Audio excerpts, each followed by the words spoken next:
दोस्तों नमस्कार, कैसे हो आप सब। आशा करता हूँ अच्छे होंगे। दोस्तों आज है दिन थर्सडे का और आज डेट है 1 दिसंबर 2022। टाइम अभी हो रहा है दोस्तों रात के 8:23 हो चुके हैं और मैं अभी आ चुका हूँ यहाँ पर जनकपुरी दिल्ली हाट के पास में ही हूँ। जस्ट अभी सीएनजी डलवाई है मैंने और लास्ट ड्रॉप मेरा हुआ था हरिनगर।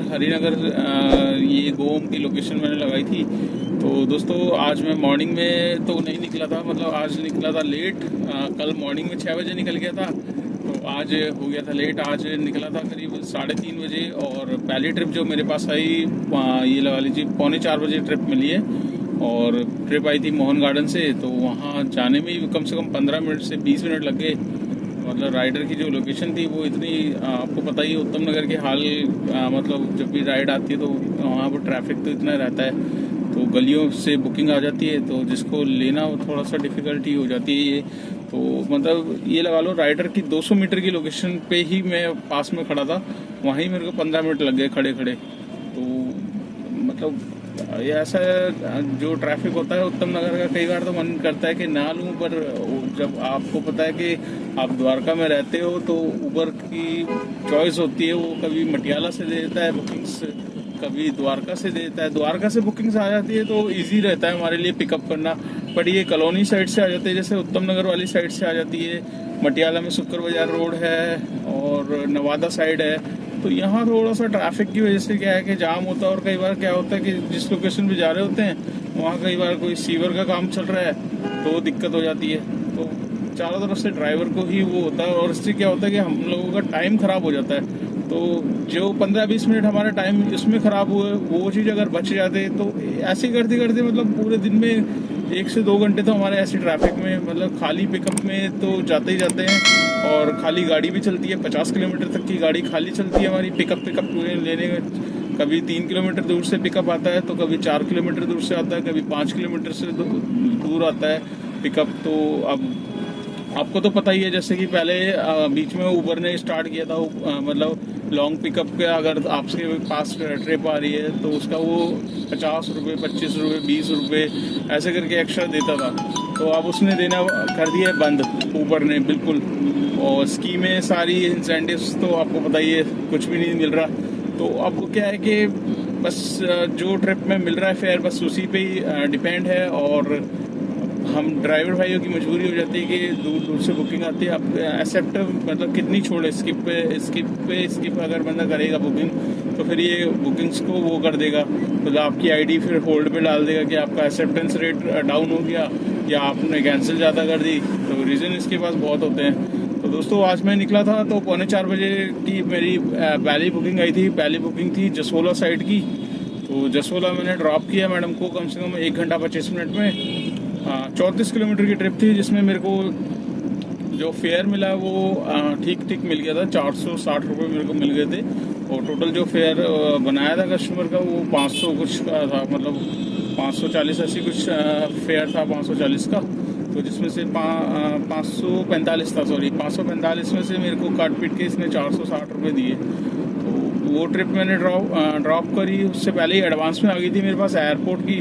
बट क्या है कि कस्टमर की जो ड्रॉप कर रहा था उनकी लोकेशन कई बार होती है कि कस्टमर अपार्टमेंट की डाल तो देते हैं, अपार्टमेंट में भी आपको पता है कि कोई साइड का गेट बंद होता है, जिसकी वजह से फिर पूरा घूम के हमें जाना पड़ता है। तो ऐसी मेरी फर्स्ट ट्रिप में हुआ था सरिता जसोला के पास में ही, आपका साइन बाग से जो टच होता है अपार्टमेंट वहीं पर था। वहीं पे अंदर गया तो अंदर रास्ता बंद था, फिर दोबारा बाहर निकला। जब तक क्या है कि दूसरी बुकिंग आती है तो कैंसिल हो जाती है। अब हमारे पास एडवांस में बुकिंग्स तो आ जाती है, बट क्या है कि राइडर पेशेंस नहीं रख पाता। राइडर जो दूसरा बुक करता है वो देखता है कि गाड़ी यार इतने में है तो इतना टाइम लग रहा है तो तुरंत कैंसिल मार देता है। जबकि उन्हें ये सोचना चाहिए कि अगर आप कैंसिल ट्रिप मार रहे हो तो आप दूसरी गाड़ी बुक करोगे, तब भी तो उस ट्रिप में टाइम लगना ही लगना है। तो बहुत से होते हैं पेशेंस नहीं रखा जाता, फिर वो किसी और की बुक करते हैं। तो जितना टाइम फर्स्ट पिकअप में लगना होता है उतना उससे ज़्यादा उनको उस ट्रिप में लग जाता है। तो वो कहावत है ना कि आप जितनी जल्दी कोशिश कर लो किसी चीज़ को करने की, पर जो टाइम हो और जितनी जल्दी पकड़ने की सोचोगे उतना ही ज़्यादा लेट हो जाते हैं। तो ये चक्कर है। तो उस ट्रिप को मैंने ड्रॉप किया था जसोला के बाद मेरे पास आ गई थी CR पार्क की। तो वहीं से जसोला के जो DLF वाला ऑफिस है वहीं से मेरे को CR पार्क मैंने छोड़ा। CR पार्क से मेरे पास आई सीधा बीकानेर हाउस इंडिया गेट से मेरे पास आ गई थी विनोद नगर की थी। मैंने एक्सेप्ट कर ली 1.4 की सर्च में, मतलब 1.3 की सर्च में थी। बट फिर मैंने सोचा यार मेरे को घर की साइड जाना है, अब मैं विनोद नगर जाऊंगा तो वहाँ फिर 40 मिनट का रास्ता था, तो मैंने मतलब अंदर से मन नहीं हुआ, मैंने कैंसिल करी उसको। फिर मैंने लगाई गो होम लोकेशन। मैंने कहा अब क्योंकि काम करना ही थोड़ा सा है, बस 4-5 घंटे का ही काम करना होता है। अभी थोड़े दिन मेरा रूटीन ऐसे ही चलेगा, तो 4-5 घंटे में जितना काम होता है वो ही करता हूँ। और फिर मैंने लोकेशन लगाई, लोकेशन में द्वारका लोकेशन डाली तो मेरे पास सीधा आई सेक्सराय की। तो सेक्सराय वाली 1.4 के सर्च में थी, तो मैंने कहा यार ये ट्रिप ले लेते हैं। मतलब 10 किलोमीटर की ट्रिप में दोस्तों 317 का बिल बना और 257 रुपये मेरे को 10 किलोमीटर में ऊबर ने दे दिए 1.4 के सर्च में। तो अब ये जो ट्रिप मैंने छोड़ी थी दोस्तों, इस ट्रिप में क्या है कि जो राइडर थे वो ये लगा लो कि हम लोग कई बार गलती कर देते हैं। हम लोग जैसे ऑनलाइन स्कैन की पेमेंट होती है तो हम सोचते हैं कि राइडर ने कर दी होगी, तुरंत मैसेज आ जाएगा, तब वो निकल जाते हैं। तो दोस्तों आप भी सतर्क रहिए, जब भी राइडर पेमेंट करे स्कैन कोड की, तो स्कैन कोड में आपको ध्यान रखना है कि जब तक आपको मैसेज नहीं आता या आपके उसमें चेक नहीं कर लेते तब तक आप राइडर को जानने मत दो, क्योंकि राइडर चला जाएगा, फिर आपका नेक्स्ट ट्रिप आ जाती है, फिर आप उसमें भी फंसते हो। और फिर कई बार होता है कि राइडर किस मतलब कहाँ चला गया कहाँ नहीं चला गया, फिर आप ढूंढते ही रह जाओगे। तो कोशिश करो कि राइडर अगर पेमेंट कर रहा है तो उसकी पूरी मतलब 2 मिनट के लिए रोको भैया, पहले चेक करने दे कि मैसेज आया कि नहीं। कई बार हम सोचते हैं यार कर दिया होगा, दिखा दिया होगा, तो जाने देते हैं। तो ऐसा मत करना दोस्तों। तो ये लगा लो वहाँ से मैंने इनको छोड़ा था सेक्सराय से फिर मेरे पास आ गई थी बुकिंग आपका सीधा हरिनगर की। तो ये लास्ट ड्रॉप मेरा हरिनगर पे हुआ था गोम का। तो अब मैं सीधा जा रहा हूँ खाली, और मैं अभी पहुँच चुका हूँ दाबड़ी के पास। तो दोस्तों कल की वीडियो में एक दो भाई के कमेंट्स आए थे, तो मैं उनका रिप्लाई देना चाह रहा हूँ। तो उनके मतलब वो लोग जानना चाह रहे थे कि मतलब काफ़ी भाइयों के ये मोस्टली क्वेश्चन होते हैं कि भैया जो हम लोग नई गाड़ी लें या अगर ओला उबर में टैक्सी चलानी है तो क्या इसके लिए कमर्शियल लाइसेंस बनाना ज़रूरी होता है, और कमर्शियल लाइसेंस के साथ क्या बैच की रिक्वायरमेंट होती है। तो दोस्तों ये मैं उन भाइयों के रिप्लाई करना चाहूँगा, और भी भाई जो जानना चाहते हैं इसके रिगार्डिंग कि टैक्सी अगर आपको चलानी है तो उसके लिए क्या कमर्शियल लाइसेंस होना ज़रूरी है। तो अब मैं बता दूं दोस्तों, कमर्शियल लाइसेंस आज से 2 साल पहले ये लगा लो नीड हुआ करती थी कमर्शियल लाइसेंस की। जब भी आपको कोई टैक्सी चलानी है तो उसके लिए आपको कमर्शियल लाइसेंस बनाना पड़ता था, और साथ साथ अगर NCR टैक्सी चलानी है तो उसके साथ बैच भी आपका होना चाहिए था। तो अब ये दोनों जब से आपने सुना ही होगा मोदी जी ने 2 साल पहले एक स्कीम लाए थे जिसमें क्या है कि प्राइवेट लाइसेंस पे अब आपको टैक्सी चला सकते हो। तो जब से वो लागू हुआ था तब से अब कमर्शियल लाइसेंस की रिक्वायरमेंट है नहीं, जबकि हम लोग के टाइम में अगर ये चीज़ हो जाती तो हमारे भी पैसे बचते। क्योंकि मुझे ध्यान है खुद मैंने 5-6 साल पहले जब लाइसेंस बनवाया था कमर्शियल लाइसेंस बनवाने के लिए दोस्तों ट्रेनिंग ली थी मारुति के इंस्टीट्यूट से।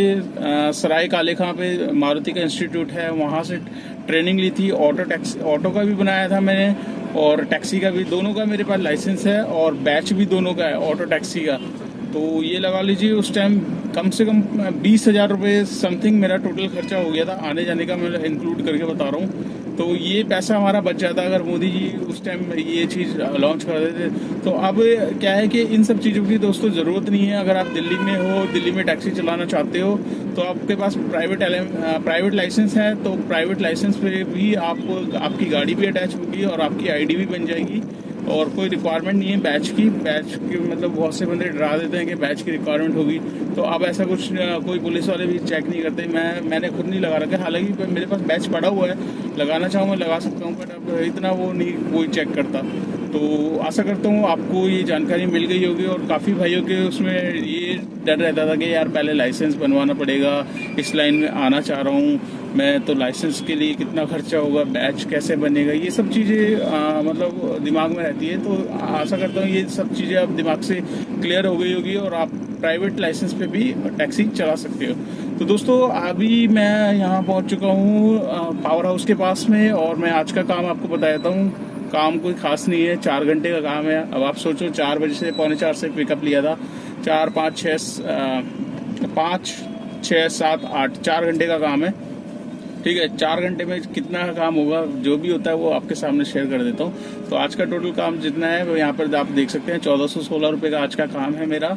और इसमें ना कोई टोल है ना कुछ है, क्योंकि हरियाणा साइड गया नहीं, गुड़गांव नहीं गया, यूपी ये देता नहीं है। एक बार दी थी जब कंप्लेंट करी थी, उसके बाद यूपी की देना बंद कर दिया। लगता है दोबारा ऊबर के कस्टमर सपोर्ट को हड़काना पड़ेगा, हड़काने के बाद ही ये थोड़ा सा ठीक होता है। बट आपको पता है, इसने आप कितनी कंप्लेंट कर लो, कितनी कुछ कर लो, ये अपने मन मुताबिक ही चलता है ऊबर। तो ये इसका सॉफ्टवेयर इतना तगड़ा सेटिंग होती है कि जिसको अच्छा काम देना तो बहुत अच्छा मिल जाएगा, जिसको नहीं देना तो 2-2 घंटे तक बैठा के रखता है। तो दोस्तों 1416 का काम है मेरा, और जिसमें सीएनजी मेरी लगी है कम से कम 416 रुपये तक की सीएनजी आप मान के चलिए। 600 रुपये 650 तक की फुल होती है, तो 416 की सीएनजी लग गई है पूरी की पूरी। तो नेट अर्निंग आज की मेरी आ रही है सिर्फ 1000 रुपये की, जो कि 4 घंटे में है।